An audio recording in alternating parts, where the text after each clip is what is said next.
30টার খাওয়া হয়, কষ্ট করে চলন লাগে না। এটা কি মরামরি হয়ে যেতাম খাই কইতে পারলাম না, অন্যদের খাবার ভালো হয় মোটামুটি আল্লাহ দিলে, না হইলে বা চলি কেমনে। রিকশাওয়ালাদের ভরসার হোটেল হয়ে উঠেছে এই ভাসমান হোটেল।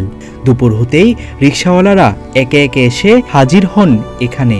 হাত মুখ ধুয়ে বসে পড়েন খাবার নিয়ে। ভরপেট দুপুরের খাবার মেলে মাত্র 30 টাকায়। রাজধানীর আজিমপুর এলাকায় দেখা মিলবে এমন ভাসমান হোটেলের। বেলা 12টা থেকে বিকেল 3টা পর্যন্ত এখানে খিচুড়ি কিংবা বিরিয়ানি বিক্রি হয়। মাত্র 30 টাকায় মেলে 3 পদের ভর্তা, সাথে খিচুড়ি আর মুরগির বিরিয়ানি। চাইলে কেউ ডিম ভাজিও খেতে পারেন মাত্র 10 টাকা দিয়ে। দোকানি জানান, প্রতিদিন দুপুরেই গরিব ছিন্নমূল মানুষ এখান থেকে খাবার খান।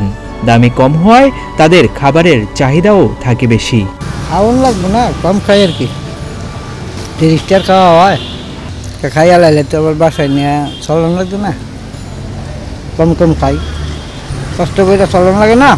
না বসলে করার কিছু নাই বাবা, এখন সংসার চালাইতে গেলে খাইতে হয়। সব কিছু কামাই করে যদি খাওয়া বলাই তাহলে অত সংসার চালানো করাটা। একই পরিমাণ খাবার হোটেলে খেতে গেলে 80 থেকে 100 টাকা গুনতে হয়, যেখানে একজন রিকশাওয়ালা প্রতিদিনের আয় 300 থেকে 400 টাকা। একবেলা খাওয়ার জন্য এত টাকা খরচ করলে অভুক্ত থাকতে হবে পরিবারও। তাই নিম্ন আয়ের মানুষের ভরসা এই গরিবের হোটেল। দোকানে খাই লাভ ওটা 100 টাকা লাগবো, 30 টাকা খাই। 100 টাকা না খাই, 30 টাকা খাইলে তো বাসায় নিয়ে খাওয়ান হয়ে গেছে।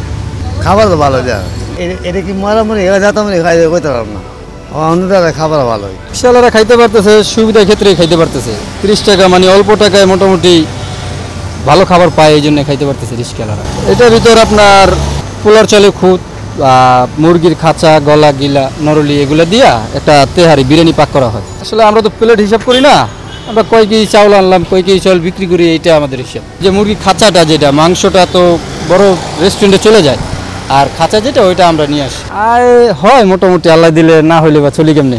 দ্রব্যমূল্যের চড়াই বাজারে এমন গরিবের হোটেলগুলোই বাঁচিয়ে রেখেছে অসহায় মানুষদের। সারাদিনের ক্লান্তি শেষে কম দামে এখানে খাবার খেয়ে তৃপ্তির ঢেকুর তুলে আবার শুরু হয় সংগ্রামের জীবন। আবু বকর রায়হান, প্রতিদিনের বাংলাদেশ।